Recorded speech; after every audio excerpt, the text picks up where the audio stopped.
living Jesus. Hallelujah. Ọlọ́run ọ̀rọ̀. The God of war. Ògo tí ẹnìkan ò lè gbà. The glory that no one can take. Èyí lẹ ní Ọlọ́run. It belongs to you, God. Bí a ṣe fẹ́ lọ nínú ọ̀rọ̀ rẹ lónìí. As we want to proceed in your word today, Nínú wàásù nínú àdúrà. in the preaching and the prayer, Olúwa kó máa bá wa lọ. Lord, proceed with us. Lónìí Olúwa gba gbogbo ògo. Today, Lord, take all the glory. Ẹ̀mọ́ gba gbogbo ògo. Holy Spirit, take the glory. Nínú àwọn ọmọ ológo tí wọ́n ti dè. Among the glorious children that have been tied, Olúwa lo ìpàdé òní láti tú wọn sílẹ̀. Father, use today's program to loose them. Iṣẹ́ ọwọ́ tí wọ́n ti dè. And the handwork that has been tied, Olúwa lo ìpàdé òní láti tú wọn sílẹ̀. use today's program to set them free. Ìgbéyàwó tí wọ́n ti dè. And the marriage that has been tied, Olúwa lo ìpàdé òní láti tú wọn sílẹ̀. Father, use today's program to set them free. Gbọ́ aláṣẹ ọ̀run. Hear the host of heaven. Lórúkọ Jésù Kristi Olúwa wa. In Jesus Christ's name, our Lord.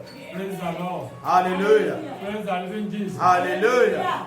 A ti bẹ̀rẹ̀ ìpàdé yìí ní ọ̀sẹ̀ tó pọ̀ sẹ́yìn. We have started this program for weeks back, Bẹ́ẹ̀ bí ọ̀sẹ̀ mẹ́ta sí mẹ́rin sẹ́yìn. about 3 weeks ago. Ṣùgbọ́n àwọn èèyàn bẹ̀rẹ̀ sí pè mí ní olóríṣiríṣi ọ̀nà. But people began to call me in diverse of ways. Ṣé dádì àìlọ́ wa parí program ẹ̀ tí parí ẹ̀? That Daddy, please help us to end this program. You have not ended. Ìdí tí a tún máa fi bá tẹ̀síwájú nínú ibi tí a ti bẹ̀rẹ̀ nígbà náà. And that is the reason why we need to proceed from where we stopped then. Kí ni Ọlọ́run pe ìpàdé náà? And what did God call the program? Olúwa pè ní agbára tí kì í jẹ́ kí ògo rì jìnnà. It's what God called the forces that doesn't allow glory to go far. Àbí ogun tí kì í jẹ́ kí ògo rì jìnnà. Or the battle that hinder glory from going far. Ẹlòmíì ó lè jẹ́ ogun aláìyàn lé ní tiẹ̀. Some, their battle has been chosen. Ẹlòmíì ó lè jẹ́ pé àti ìdílé ló ti dúró tì í. Why some, it has stand against them from their lineage. Ẹlòmíì wọ́n bí mọ́ ogun yìí ni. And some were even born with a battle. Ṣùgbọ́n Bíbélì sọ nǹkan kan. But the Bible said something. Ó ní ohun gbogbo tí Ọlọ́run dá. He said all that God creates, Ó ní dáradára ni. he said they are good.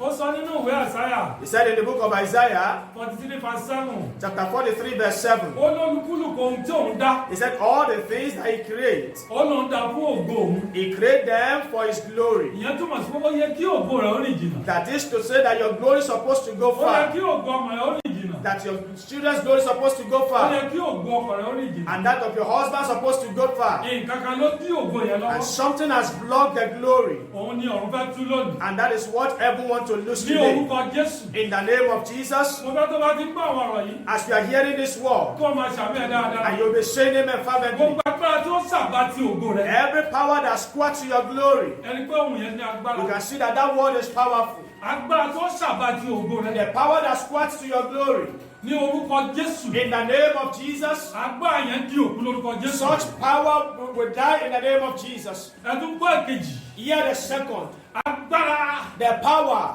Agbára. the power Tó pàgọ́ ti ògo rẹ̀. that stand with your glory, Ní orúkọ Jésù. in the name of Jesus. Ilé àgọ́ náà. The house of the stand, Inú àrá sá níbẹ̀. and the thunder was cracked there.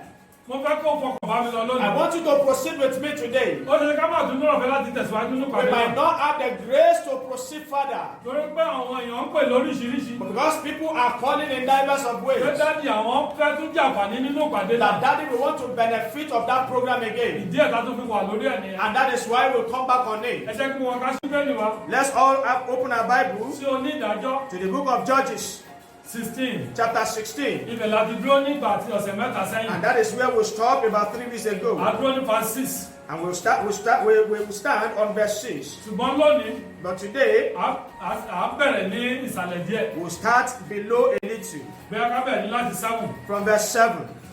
Onídàájọ́ 16 from verse 7. Book of Judges, chapter 16, and verse 7. Ok, ká verse 6. Verse 6 yẹn jẹ́ ká bẹ̀rẹ̀ láti ṣe yẹn lọ. Ibẹ̀ la ti Let's start from verse 6. Ìwé onídàájọ́ Bẹ́ẹ̀ni. orí kẹrìndínlógún a ó bẹ̀rẹ̀ kíkà rẹ̀ láti ẹsẹ̀ ìkẹfà. Bẹ́ẹ̀ni. Ẹsẹ̀ ìkẹfà kà báyìí pé Yes. Dẹ̀lílà sì wí fún Sámsónì pé èmi bẹ̀ ọ́ wí fún mi níbo ni agbára rẹ gbé wá àti kí ni a lè fi dè ọ́ láti jẹ ọ́ níyà. Praise the Lord. Hallelujah. Mo fẹ́ kí o gbọ́ ọ̀rọ̀ yìí dáadáa. I want you to hear this word very well. Ogun aláyànlé tí wọ́n yàn tí Samson lélẹ̀. The battle of the chosen one that has been chosen to Samson is this. Òun Dèlílà tó ń gbé jáde láti gbìmọ̀. And that is the Delilah that they brought from the darkness world. Ẹgbẹ́ ìbéèrè tí ó béèrè lọ́wọ́ And rẹ̀. look at the question he asked him. Ó ní mo ní agbára rẹ wà. He said, where exactly is your Ó ní power? mo fi agbára rẹ hàn He mí. said, show me your power. Arákùnrin yẹn mọ̀ pé wọ́n yàn án tí òun láti gbìmọ̀. And the man did not know that he has been chosen on him. Tí o bá pẹ́ o lè lọ bẹ̀rẹ̀ láti onídàájọ́ láti 13. You can go and start from the book of Judges chapter Wàá rí 13. pé lẹ́yìn ìgbà tá a ti sọ nípa ògo yìí, You will see that after it has been discussed about the glory, ògo yìí jẹ́ ògo tó ní agbára. and the glory is a very powerful glory. Onídàájọ́ 13 yẹn fi yé wa wípé And that Judges 13 described it bí that, Ọlọ́run ṣe fi agbára fún ògo yìí. that as God gave power to that glory, Ṣùgbọ́n bí ògo ṣe ń tẹ̀síwájú, but as the glory proceeded, ẹ̀mí kan jáde láti gbìmọ̀ a soul come out from the tí ò dark fàyè gba ògo náà láti and did gbìmọ̀. not allow the glory, Gbogbo agbára every power tó sọ pé ògo rẹ̀ ò ní rìn jìnnà. that said your glory will not go Pé far, òun fẹ́ ṣẹ́ ògo rẹ̀ that they lórí. wanted to cut your glory Lónìí short. tí o bá rí àmì ṣe Today, if you can say ní amen, orúkọ Jésù. in the name of Jesus, Agbára yẹn di òkú lórúkọ Jésù. that power is rendered dead in the name of Jesus. Ilẹ̀ gbé agbára òkùnkùn yẹn mì. And Amen. ground will swallow that power of the Ẹ devil. ká tẹ̀síwájú lórí àkókò wa. ẹsẹ̀ ìkeje Ẹ lọ sí 18, 8, verse 8 and 9 lórí àkókò. ẹsẹ̀ ìkẹsàn-án nígbà náà ni àwọn ìjòyè Fílístínì mú òkú tuntun méje tọ̀ wá Yes. tí a kò ságbẹ́ ó sì fi okùn náà dé obìnrin náà sì wí fún àwọn kan Bẹ́ẹ̀ni. tí ó lù mọ́ nínú yàrá òun sì wí fún un pé àwọn Fílístínì dé Yes. Sámsónì òun sì já okùn náà gẹ́gẹ́ bí òun ti ń já. Ẹ lọ sí 10 lórí àkókò wa.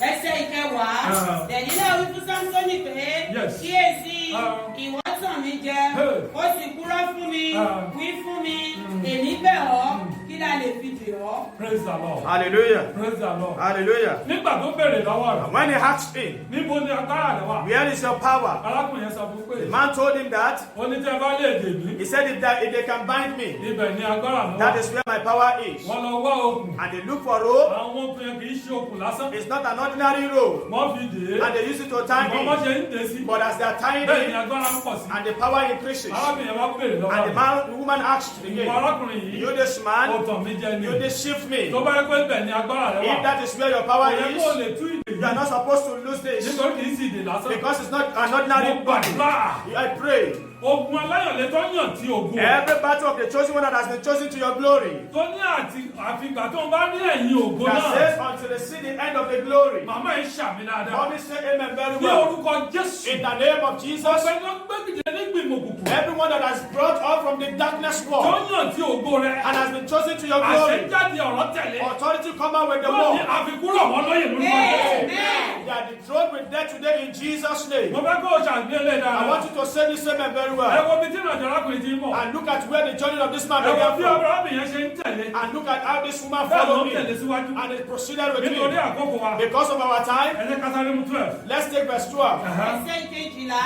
bẹ́ẹ̀ ni Dẹ̀lílà mú okùn tuntun Bẹ́ẹ̀ni. ó sì fi dè é Yes. ó sì wí fún wọn pé àwọn Fílístínì dé Oh my God. Sámsónì àwọn tí olùmọ̀dé wà nínú yàrá òun sì já wọn kúrò Bẹ́ẹ̀ni. ní apá rẹ̀ Bẹ́ẹ̀ni. bí òwú. Katatin, yes. Dẹ̀lílà sì wí fún Sámsónì pé títí di ìsinsìnyí ìwọ tàn mí Oh my God. ìwọ sì kúrò fún mi sọ fún mi kí la lè fi dè ọ́ Oh òun my sì God. wí fún pé Hey. bí ìwọ bá wú ìdí irun méje tí ó wà ní orí mi. Praise the Lord. Hallelujah. Arábìnrin tún tẹ̀lé síwájú. And the woman proceeded further again. Níbo ni agbára yìí wà? Where exactly is that power? Nítorí pé Because wọ́n yàn láti gbìmọ̀. it has been chosen from the darkness world. Wọ́n ní láti ṣe ògo náà lórí. That they must cut that Pé glory. ògo yẹn kò gbọ́dọ̀ rìn jìnnà. That glory must not go Àwọn far. ibi tí mo ti fẹ́ kó ṣàmì dáadáa. Mommy, where I want to say amen. Gbogbo ẹ̀ tó ń yàn tí ògo ọmọ mi. Here has been chosen to the Tàbí pé manifest kó ṣe lórí. glory. That want to cut Pé them kí ògo short. yẹn kó má rìn jìnnà. That the glory will not go Ní far. òní yìí, Today, ọ̀run gba agbára lọ́wọ́ rẹ̀. amen. Heaven will take power from them. Ọlọ́run gba agbára lọ́wọ́ rẹ̀. Amen. Heaven will restore power Ọlọ́run from gba them. agbára lọ́wọ́ rẹ̀. Amen. Heaven will take Wọ́n power yàn from Dẹ̀lílà them. àti Sámsónì ni. They chose Delilah to Samson, wọ́n yàn án ti ní it was chosen to láti him gbìmọ̀ òkùnkùn. from the Nítorí darkness wọ́n ti rí world ògo náà. because they've seen the glory. Gbogbo ẹni tó rí ògo rẹ̀ síwájú. Everyone that's seen the glory before you Ó sì lọ dúró dè ọ́. and they stand before Ó lọ you fẹ́ ṣẹ́ ògo rẹ̀ and lọ. they say they want to cut the glory. Gbogbo ẹni tó ní ògo ṣẹ́ ọwọ́ rẹ̀. All those that see your Ó glory, ní ògo ṣẹ́ ìránṣẹ́ they rẹ̀. see your ministry Ó ní glory àwọn fẹ́ ṣẹ́ lórí. and they say they want to cut Mo it off. gbàdúrà I pray fún ìránṣẹ́ tó ń gbọ́ mi. for the person that's Gbogbo hearing ẹ̀ṣẹ́ me. ni lógo lórí. All the battle of cutting of Òun glory. kúrò mọ́ lóye lórúkọ Jésù. Amen. Heaven dethrone them with death in Jesus' Nítorí name. àkókò. Because of our Ẹ time, jẹ́ ká lọ sí verse 15. let's go to verse 15. Yes, ká bíbélì. ẹsẹ̀ ìkẹẹ̀dógún òun sì wí fún pé ìwọ àti ṣe wípé èmi fẹ́ ọ Oh my God. nígbà tí ọkàn rẹ kò ṣe déédéé pẹ̀lú mi Amen. ìwọ ti tàn mí Yes. ní ìgbà mẹ́ta yìí ìwọ kò sì sọ ibi tí agbára rẹ gbé wà fún mi. Yes. Okay, lọ sí 17 torí àkókò.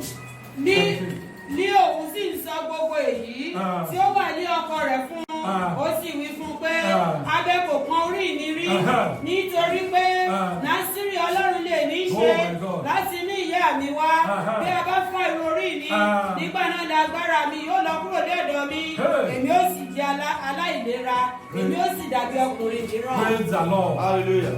Praise the Lord. Hallelujah. Màmá bàbá tó ń gbọ́ mi lọ́wọ́lọ́wọ́. Mommy, daddy that is hearing me, Ọ̀rọ̀ yìí ní agbára. this word is power. Arábìnrin sì tún tẹ̀síwájú. And this woman proceeded. Ó yóò fi agbára rẹ̀ hàn He mí. said, you did not show me your Ó power. yóò fi hàn mí You did rárá. not show it to me. Gbogbo ìgbìyànjú láti gbìyànjú. All my efforts were Wọ́n ò ní paid. lọ mú.